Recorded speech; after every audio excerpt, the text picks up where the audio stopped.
Je ne vais jamais ouvrir ces whiskies. Il y a des whiskies dans la vie qui ne sont pas faits pour être ouverts, mais pour être collectionnés. Et oui, on parle d'investissement dans le whisky. On est ici en présence de deux éditions extrêmement limitées, extrêmement rares, qui ne sont même plus produites aujourd'hui, alors qu'elles ont été faites il y a très peu de temps. D'un côté, le Arnao Inaugural Release, Arnao, toute nouvelle distillerie de l'île d'Ayla, qui, pour lancer sa distillerie, a dû faire une première édition de son whisky. Et puis, phénomène de rareté, ils ne l'ont produite qu'à une certaine quantité, juste pour l'inauguration de la distillerie.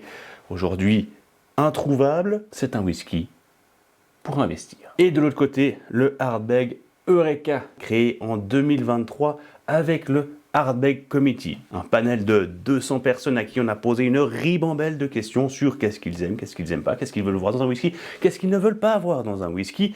Et puis ils ont fait un petit calcul savant, une moyenne de tout ça, et paf, le whisky parfait, le whisky qui plaît à tout le monde.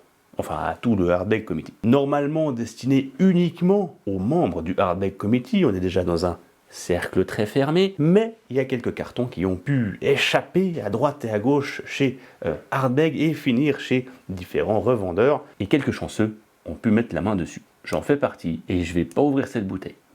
Par contre, je l'ai goûté. Ah, et c'est très fort. C'est très très fort. Alors oui, le whisky est aussi un moyen d'investir. Tout ce que je viens de dire n'est pas un conseil en investissement, blablabla.